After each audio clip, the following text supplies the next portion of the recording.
Bonjour à toutes et tous. Merci d'être tous présents pour cette 7e édition de Global Industry. On est vraiment très heureux de vous accueillir à la fois sur ce site pour cette 7e édition et puis sur cette nouveauté de Global Industry qui est donc le village Data. Et là, on est donc sur l'inauguration de ce village avec 3 particularités, ce qu'on a mis en avant, ce que vous avez pu repérer. Le village intelligence artificielle, juste derrière moi la partie cybersécurité et à gauche la 5G industrielle. Voilà, je suis accompagné par Hélène Déterne, directrice des partenariats du CETIM, notamment on va commencer ensemble.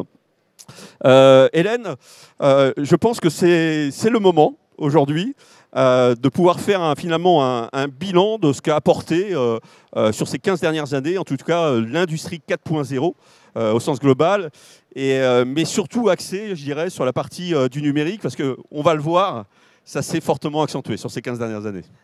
Oui, merci Sylvain. Voilà, on va y arriver. Oui, ce que je te propose, c'est de remonter un petit peu l'histoire. Et on va revenir un petit peu en arrière, 2010-2011. On ne peut pas dire que l'industrie manufacturière française est une industrie forte. Elle a la particularité d'être constituée d'énormément de toutes petites PME. Et ce qu'on dit, c'est qu'en France, le parc machine est très vieillissant. Voilà, obsolète. Les PME sont frileuses, elles ne veulent pas innover. Enfin voilà, c'est un petit peu dur. Et puis 2015-2016, coup de frein à la désindustrialisation. Il y a une volonté politique de rebooster l'industrie en France. Et ça tombe bien, on est en train de parler de l'industrie du futur. Alors c'est vrai que parallèlement, il y a un programme allemand qui s'appelle le 4.0.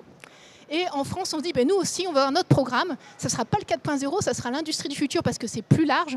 Et on commence à parler de ces nouvelles technologies, les systèmes cyberphysiques, la robotique. À l'époque, on parlait du cloud, du big data. C'était un petit peu ça. Et en France, on se dit, allez, il faut y aller. Et il y a la volonté de lancer un gros plan de transformation industrie du futur qui était avant tout un plan de transformation numérique. C'est d'ailleurs à cette époque que s'est créée l'Alliance Industrie du futur pour pouvoir mettre en place cette dynamique. Et donc, il y a des lancements de programmes, alors des programmes qui peuvent être des programmes d'accompagnement, de conseil, pour que les industries, les PME qui ne savent pas comment prendre le sujet du digital puissent avoir une idée de ce qu'elles veulent faire. Également des projets, on en reparlera tout à l'heure, avec des plateformes qui sont venues aider tout ça. Voilà, et après vient 2020 avec la crise sanitaire que nous avons tous connue, qui a fondamentalement en fait changé, surtout pour nos industriels aussi la façon de fonctionner, qui a remis en cause finalement beaucoup de principes, beaucoup de choses, je dirais, en interne, mais quand même qui a permis d'accentuer cette partie du numérique. Et je rappelle, le niveau de la production manufacturière a chuté de moins 28% à ce moment-là. Et on arrivait quasiment sur moins 28% en mai 2020, exactement. Et ça faisait des années qu'on n'avait pas vu ça. Voilà. Donc c'était un changement assez fondamental, là. Oui, alors c'est vrai que la crise Covid a accentué nos vulnérabilités. Alors maintenant, on peut regarder ça avec un petit peu de recul. En fait, les entreprises, notamment les PME qui ont mieux vécu le Covid, c'est quand même les PME qui étaient les plus numérisées. Voilà. Donc il y a vraiment quelque chose qui s'est passé à ce moment-là. Changement de paradigme qui s'est traduit aussi par la volonté étatique de pousser plus les PME vers l'innovation, vers la montée en gamme, au travers de France 2030. Exactement. Et c'est là que 2020, on a eu le plan stratégique justement pour France 2030 avec une modernisation à la fois des équipements des industriels. Et puis, c'était pas concentré uniquement sur les grands comptes, c'était aussi beaucoup même, je dirais, pour les PME. Avec aussi le lancement donc, sur 2021. Donc 2021, c'est là qu'ont été labellisées les 8 plateformes accélération industrie du futur sur l'ensemble du territoire, sur un principe qui est sensibiliser, acculturer, tester et intégrer, et qui ont permis en tout cas d'avoir une certaine méthodologie et d'avoir des tiers-lieux qui permettaient d'avoir des programmes d'accompagnement, mais d'avoir aussi des experts, des offreurs, etc. Donc ce qu'on a pu retrouver après par la suite sur d'autres programmes. Oui, alors le sujet de la digitalisation, il est complexe. Sur la période 2017-2022, c'est 9000 PME qui ont été accompagnées dans leur projet de digitalisation. Alors c'est beaucoup, c'est pas beaucoup. Alors c'est vrai qu'en France, on a tendance un peu à noircir la situation en disant « Ah, l'industrie est toujours insuffisamment numérisée ». Le sujet de la numérisation, il est vaste. Ça va de scanner une facture jusqu'à faire un jumeau numérique en passant par le pilotage de ces process. Donc c'est un petit peu compliqué. Et juger du degré de numérisation digitale d'une entreprise, si on le regarde qu'au travers des investissements, c'est peut-être un petit peu restreint. Mais je pense qu'on en reparlera tout à l'heure. Exactement. Et là, ce qu'on peut dire, c'est vraiment sur ces 2 dernières années, une accélération du numérique et surtout des usages. Il y a eu de nouveaux usages, je dirais, sur cette période-là, que l'on a pu constater. Alors oui, c'est vrai qu'on connaît beaucoup le numérique pour mieux piloter son système de production. On parle beaucoup du numérique sur les machines, sur les process, mais ce qu'on voit arriver ces dernières années, c'est des numériques au niveau du produit. Le numérique pour concevoir plus vite, le numérique pour faire de la qualification virtuelle, le numérique pour mettre de l'intelligence sur ces produits. Le numérique aussi pour la formation. Alors déjà, ça avait commencé sur les casques de réalité virtuelle avec des formations très immersives. Tout ce qui était maintenance prédictive, qui ont fait vraiment un bond, et notamment sur les usines de production qui ont permis de ralentir, en fait, d'être beaucoup plus optimisés, de ralentir en tout cas les arrêts machines, les arrêts de production. Et ça, déjà, c'était un atout extrêmement important en termes de compétitivité. Totalement. Alors, le numérique devient également un enjeu pour les filières souveraines. On a parlé beaucoup de souveraineté après le Covid. Quand on regarde des filières comme le nucléaire, comme la défense, comme l'agroalimentaire, c'est des filières qui ont besoin de traçabilité. Donc la data devient cruciale. Exactement. Donc, et là, on va le voir, notamment à travers ce village et ce qui est exposé, c'est que finalement, la data, elle est partout. On peut se balader au sein de Global Industries, même sur les très grosses machines, il y a systématiquement de la data. Et finalement, l'enjeu, il va être, je l'exploite ou non, cette data. Et cette data, elle a vraiment, vraiment une valeur. Oui, alors elle a une valeur. Peut-être aussi dire maintenant, elle devient très importante pour réussir sa transition environnementale, parce que la data est au cœur de ça. N'oubliez pas, on commence à parler de passeport numérique, on parle d'empreinte environnementale produit, on parle d'optimiser les process, et ça se fera par la data. Le problème de ce sujet de la digitalisation, comme tu le disais, Sylvain, c'est comment on le prend. Parce que pour digitaliser, il faut d'abord créer une donnée, il faut la collecter, il faut la nettoyer, il faut la stocker, il faut l'exploiter. Comment on fait ça? Et je crois Exactement. que c'est l'enjeu de ce village. Et c'est le sujet, c'est comment finalement on arrive à faire ça et comment on offre des solutions pour notamment les PME pour que ce soit le plus fluide possible, pour qu'ils gagnent qu'ils perdent le moins de temps possible et qu'ils aient tout de suite en fait des réponses. Et dans ce cadre-là, effectivement, sur cette année, sur 2025, au niveau de Global Industries, et plus globalement, on a identifié 3 briques technologiques qui sont importantes. Alors tout d'abord l'IA, et là Mehdi va nous en parler rapidement sur ce sujet, donc qui représente Numéum, la 5G industrielle avec Philippe Berber, et puis la donnée étant exponentielle, il y a les questions de cybersécurité, et là nous aurons la parole de Fabrice Bru, du président du CESA. Mehdi, du coup. Merci. Il y a une question, je parle de manière complètement générique. D'abord, désolé d'être arrivé en retard, ça a été un petit peu compliqué, ça manquait d'informations en fait. Alors, pourquoi l'IA? Effectivement, on a assisté à un surplus de numérisation post-Covid, digitalisation, c'est-à-dire qu'on a modernisé l'ensemble des plateformes, et aujourd'hui on dispose d'énormément d'informations, d'énormément de data, et la question est de savoir comment on les traite. Alors on a fait la première couche qui a été la robotisation de processus simples, et aujourd'hui on s'attaque à des processus plus compliqués où l'intelligence va être un petit peu plus présente pour régler ces problématiques. Alors si je schématise un petit peu l'intelligence artificielle, moi j'aime bien dire intelligence augmentée, je vous le dirai pourquoi. Il faut imaginer que c'est un avion à 3 moteurs, le moteur de la data, le moteur du calcul et le moteur des algorithmes ou des modèles, et que ces 3 moteurs connaissent une croissance exponentielle depuis ces 10 dernières années. Alors exponentielle, ça veut dire quoi? Ça veut dire que ça augmente petit à petit. À un moment donné, ça atteint le coude, et là, ça croît de manière très rapide. Et les 3 moteurs ont atteint leur coude en même temps. La puissance de calcul est devenue banalisée. Si je vous donnais un exemple, le petit ordinateur que j'ai dans mon portable et que vous avez aussi dans votre portable, il a la puissance de l'ordinateur que la NASA a utilisé il y a 60 ans pour envoyer la première fusée en orbite. La différence, c'est quoi? C'est qu'il coûtait plusieurs milliards de dollars. Là, on est à moins d'$1. Et puis, il est logé dans 1 cm², là où il fallait peut-être un espace pratiquement aussi grand que ce hall pour le stocker. Donc, démocratisation de la puissance de calcul. Les algorithmes, alors c'est de l'intelligence, c'est ce qu'on sait faire depuis l'âge des Grecs. Et là aussi, il y a une évolution avec les nouveaux LLM qui permettent, et donc l'IA générative, qui permettent en fait de ne pas passer beaucoup de temps à élaborer un algorithme puissant, mais de lui donner une structure de base et de le laisser évoluer, de laisser apprendre. Et de laisser évoluer, de laisser apprendre, grâce à quoi? Grâce à la data. Grâce à la data qui a été multipliée par plusieurs centaines de millions et donc qui est aujourd'hui disponible. Et le triptyque aujourd'hui, c'est que vous ne pouvez pas faire d'IA sans data et vous ne pouvez pas faire de la data sans cyber parce que c'est dangereux. Donc là, on arrive à une ère, en fait, où la technologie sait tout faire. Et le plafond de verre, la limite, c'est notre imagination. On arrive à une ère où, effectivement, on peut imaginer une automatisation de processus complexes qui permettent en temps réel, en intégrant aussi d'autres technologies comme la 5G, comme la blockchain, de revisiter ou de revoir des chaînes de production complètes avec une traçabilité sur l'ensemble des éléments constitutifs, de naturellement avoir une maintenance préventive beaucoup plus sophistiquée, donc de ne pas être dans l'obligation d'attendre qu'une chaîne de production s'arrête pour aller régler une panne. Tous ces nouveaux outils, tous ces nouveaux éléments vont permettre en fait de revisiter, de repenser la façon dont on peut organiser les usines.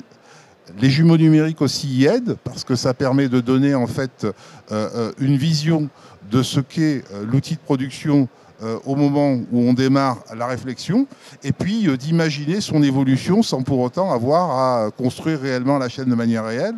Bien sûr, la formation en mixant à la fois réalité virtuelle et réalité. Voilà tous les champs qui s'ouvrent à nous et qui vont permettre en fait à cette industrie de prendre un virage qui peut-être elle n'avait pas réussi à prendre il y a une vingtaine ou une trentaine d'années, c'était celui de la robotisation, par crainte sans doute de voir détruire des emplois par millions. Alors là aussi, il ne faut pas se voiler la face, l'intelligence artificielle va détruire des emplois par millions, c'est clair. Par contre, elle va aussi en créer par millions et aujourd'hui, depuis 2-3 ans, toutes les études convergent pour dire que le nombre d'emplois qui seront créés sera supérieur au nombre d'emplois qui seront détruits. Alors attention, ça ne veut pas dire que c'est bon, tout va bien, non. Ça veut dire qu'il va falloir aussi faire un grand effort de reconversion. Celui qui va perdre son emploi parce qu'il aura été remplacé par une intelligence artificielle ou par un agent, va devoir apprendre un autre métier qui n'existe pas et donc se reconvertir. Voilà ce que je dirais en introduction. Mais c'est vrai que c'est important, la partie. On voit bien les emplois. On a connu ça hein, dans l'industrie. Il y a eu des ères. Et là, on est vraiment sur une ère impactante avec l'arrivée d'IA. Et finalement, on n'a pas trop le choix parce qu'il y a une concurrence aussi mondiale. On le voit bien, ce qui se passe aux États-Unis, ce qui se passe aussi sur la Chine. Et donc, on est obligé d'y aller. Il faut le préparer. Et les sujets de formation, de préparation aussi des équipes, c'est extrêmement important. Et bien sûr, on a de plus en plus d'objets justement connectés. Il nous faut des latences de plus en plus réduites, mais là, je vais laisser notre expert Philippe nous parler de la 5G industrielle. Oui, alors, on a bien resitué le sujet. On est dans un univers de données, on est dans un univers où il faut le sécuriser. On est dans un univers où il y a de l'intelligence en plus pour exploiter cette donnée. Mais il ne faut jamais oublier qu'il faut la faire circuler, cette donnée. Il faut la faire circuler dans un monde industriel qui ne parle que d'une seule chose. C'est le temps réel. L'époque du batch ou des choses comme ça, c'est fini.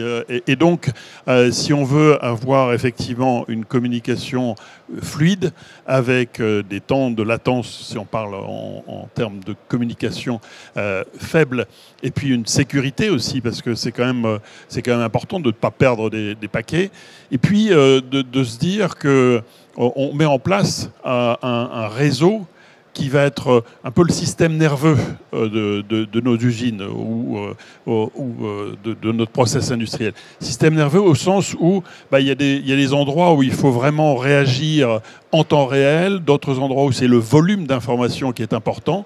Et ça a été conçu au départ par les gens qui ont standardiser la 5G. Parce qu'il ne faut jamais oublier que on est habitué, nous, dans notre poche, à avoir un 3G, d'avoir un 4G, d'avoir un 5G. Mais ça c'est pour le grand public, c'est en fait une commodité qui nous est donnée avec un peu plus ou moins de performance. Mais quand on parle de la 5G industrielle, c'est autre chose. C'est-à-dire c'est une construction d'un standard qui a été fait pour l'industrie et par l'industrie. Et ça, c'est important à bien intégrer. Pourquoi il y avait besoin de ça? Parce qu'on était à un moment où, justement, il y avait, pas pléthore, mais en tout cas, on voyait surgir une grosse arrivée d'informations. On voyait bien sûr la partie intelligence, et puis on voyait très bien que les dangers de faire circuler cette donnée, et c'est pour ça qu'il y a des architectures, par exemple, de 5G privé, de 5G public. Enfin, il y a un certain nombre de démultiplications. Dans la 5G, il y a également la géolocalisation, c'est-à-dire qu'on peut, grâce à la 5G, déjà approcher où est l'outillage, où est l'utilisateur.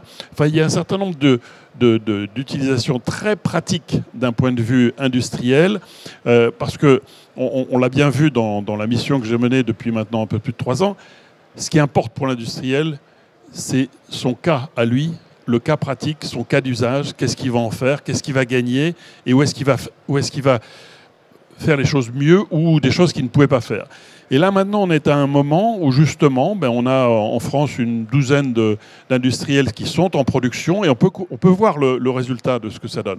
Et demain, au Summit 5G, on aura un certain nombre d'industriels qui vont témoigner de pourquoi ils l'ont fait, comment ils l'ont fait, et quels sont les résultats. Et je pense que c'est important. Moi, je vous engage à venir demain au Summit 5G pour partager ce genre de choses. Ça, c'est très important de l'avoir bien en tête. Et ce village représente un petit peu comment on peut nourrir cette réflexion pour les industriels, pour les faire rentrer dans justement ces nouveaux process, l'industrie 4.0, peut-être même l'industrie 5.0, avec les aspects humains et environnementaux, de recyclabilité. Enfin, on est vraiment dans une démarche qui n'est pas terminée et qui est importante à accompagner. Et c'est pour ça que ce village 5G est important. Maintenant, un dernier point. On a essayé cette année également de visualiser le fait que la 5G est un réseau un peu partout, au sens où il va être une trame pour faire circuler ces informations. Et donc, il y a un petit logo qu'on a proposé aux exposants, c'est 5G Ready. Pourquoi 5G Ready? Parce que ce qui est important, c'est que justement, l'ensemble des appareils, des robots, des machines puissent communiquer entre elles. Alors, ça paraît évident, mais ce n'est pas aussi évident que ça au départ, parce qu'il faut qu'il y ait souvent un petit module 5G ou qu'il y ait une communication. Et ça, c'est vraiment l'une des clés de la fluidité et de l'utilisation de ces données. C'est-à-dire que les machines doivent être connectées, elles doivent être connectées dans un environnement sécurisé, fluide, rapide. Et ça, c'est ce qu'on est en train d'essayer de vous démontrer, en tout cas vous montrer pendant ces 4 jours du Global Industry 2025. Merci Philippe. Et effectivement, on ne peut pas échapper à ça, sujet qui est extrêmement important. On le voit bien, notamment ces 2 dernières années. Les questions de cybersécurité, sécurisation des réseaux. Ça, c'est un sujet phare qui en tout cas est le sujet de chaque industriel. Et chaque industriel se pose en fait une question, c'est mais si je mets ce système, est-ce que ce système, effectivement, va être fiable, mais surtout, est-ce qu'il va être sécurisé ? Oui, alors exactement. Alors déjà, moi je suis très ravi de participer à ce salon, puisque effectivement au niveau de la cybersécurité, on est souvent plutôt en intervention dans l'univers du numérique, mais jamais finalement face à nos collaborateurs, partenaires, voire même collègues dans certains cas. Et donc en fait, effectivement, sur le volet cybersécurité, la cybersécurité dans l'univers industriel, elle est beaucoup moins ancienne que dans l'univers du numérique. Je crois qu'on peut dire que la première grande attaque numérique qu'on a vue dans l'univers industriel, c'est la fameuse attaque Stuxnet 2010-2011 à peu près. Donc c'est paralysie des centrifugeuses nucléaires iraniennes, probablement organisées par, on va dire, un continent qui est de l'autre côté de l'Atlantique. Et donc en fait, ce que l'on voit nous de plus en plus apparaître, c'est que alors on a et puis deuxième étape 2019 Fleury-Michon, et puis on a eu aussi Eureden récemment, enfin il y a 2-3 ans aussi. Donc on voit en fait de plus en plus, et je regardais en préparant cette émission, on a à peu près 25% d'entreprises d'origine industrielle qui sont piratées depuis le début de l'année. Alors bien souvent en fait on a la problématique à laquelle on fait face, c'est qu'on est sur des environnements qui sont de plus en plus interconnectés. Vous l'avez dit, on a besoin d'échanger de plus en plus d'informations dans un contexte de plus en plus temps réel. On n'a pas nécessairement toujours l'intégralité du contrôle du périmètre industriel que l'on maintient. En fait, ça semble un peu bizarre de dire ça, mais bien souvent, on fait appel à des télémainteneurs, on fait appel à des sous-traitants, à des partenaires qui interviennent. Le Covid à généraliser l'accès à distance, c'est-à-dire la nécessité de pouvoir effectivement télémaintenir un système industriel quand bien même on n'est pas sur site. Et donc en fait, on a dû de plus en plus ouvrir finalement l'écosystème du process industriel à de l'informatique plutôt traditionnelle. Et puis effectivement, dans tout un cas d'optimisation, que ce soit l'optimisation par exemple de la maintenance préventive, pour pouvoir savoir quand est-ce que je dois opérer ma maintenance sur telle usine plutôt que telle autre, parce qu'avant j'avais un vrai plan de maintenance, en année 1 je faisais l'usine 1, en année 2 je faisais l'usine 2. En collectant des données, aujourd'hui on sait que finalement on est capable de prédire si une usine mérite plus une revue et une maintenance cette année, l'année prochaine, alors qu'elle était prévue cette année. Donc là on voit qu'il y a de plus d'interconnexion entre les univers un peu cloisonnés d'antan des systèmes industriels et l'univers informatique traditionnel. Du coup, si on est plus interconnecté, il y a plus de vulnérabilité. Ça, c'est le premier point. Et le deuxième point, effectivement, que l'on constate, c'est que comme cette ouverture est récente, eh bien, aujourd'hui, il y a moins de protection qui existe.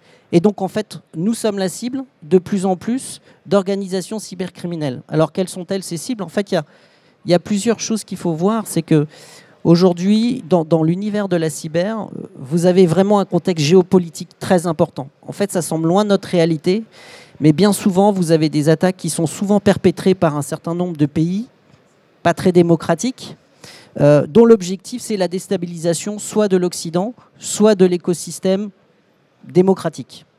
Et donc, on a l'impression que c'est loin de nous. Mais si vous voulez, par exemple, taper l'État français, c'est beaucoup plus simple de taper son tissu économique. Et donc, vous allez aller, effectivement, perpétrer des mauvaises actions sur les PME, les ETI, voire les grands groupes, même si les grands groupes ont commencé de plus en plus à investir dans l'univers de la cybersécurité. Mais on voit bien que tout le champ des ETI, tout le champ des PME et certaines usines également, certains process industriels, n'ont pas le même niveau de protection qu'au niveau de l'informatique traditionnelle. Alors pourquoi aussi? Parce qu'en fait, les directeurs cybersécurité des grandes entreprises ont pris ce sujet il y a, on va dire, une dizaine d'années pour les plus grandes entreprises, un peu plus récemment pour les ETI. Et la première difficulté à laquelle on est confronté quand on rentre dans une usine, c'est qu'on ne parle pas le même langage. Et ça, c'est un vrai sujet. C'est-à-dire que nous, on va arriver avec notre jargon qui est absolument incompréhensible, hein. Même moi, au bout de 25 ans de carrière, je ne les connais pas tous, hein. Et puis, on va essayer de sensibiliser l'industriel à ces risques. Alors, là, il y a et du coup, on n'a pas du tout le même langage et il faut qu'on s'harmonise. Ça, c'est le premier point. La deuxième bonne nouvelle, c'est que dans l'univers industriel, quand même, il y a un niveau de maturité sur la gestion des risques qui est énorme. Beaucoup plus que dans le reste du tissu économique. Le risque, c'est quelque chose que vous gérez depuis le début. Et donc, en fait, une fois qu'on a réussi à s'harmoniser sur le langage, pour nous, c'est juste reprendre cette cartographie des risques au sens de l'industriel et de voir s'il est porté par un système qui fait que la cybersécurité est un événement redouté qui peut arrêter le système industriel, le système de contrôle, l'automate. Et en fait, du coup, on arrive à se dire, finalement, en sortant d'une usine, dans ma cartographie des risques, moi industriel, j'ajoute un événement redouté, ça s'appelle cyber. Je ne sais pas trop ce qu'il y a dedans, mais je sais qu'il y a cyber. On vient de me l'expliquer. Et puis dans d'autres, ça se trouve, il n'y a pas besoin de cyber, puisque le processus industriel est totalement isolé encore, ou ne partage aucune information, donc il n'y a pas de débat. Donc ça, c'est effectivement notre difficulté.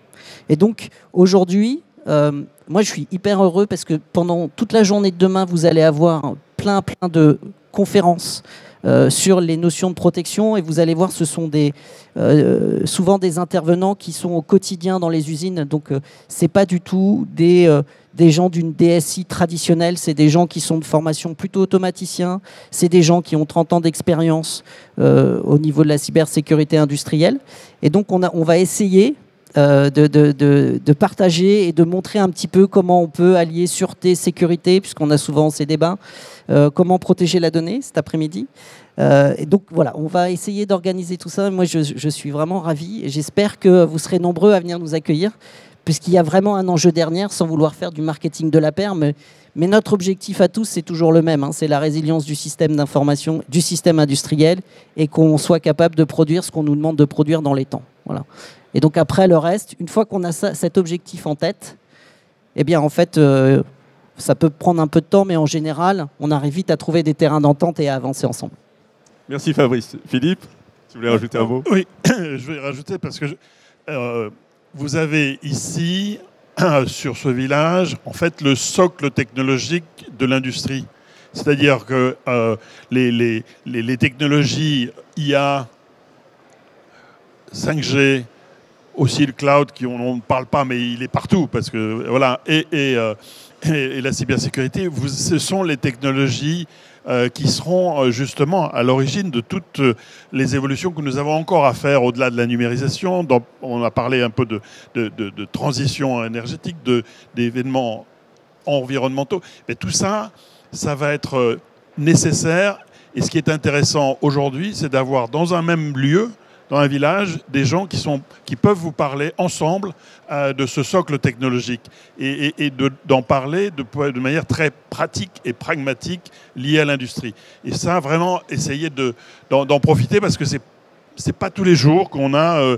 on a souvent une conférence cyber, on a eu des événements extraordinaires de l'IA, on a essayé de faire aussi des conférences 5G, mais le sujet, c'est pas celui-là, c'est l'ensemble de ce socle technologique. Et ça, c'est une opportunité unique.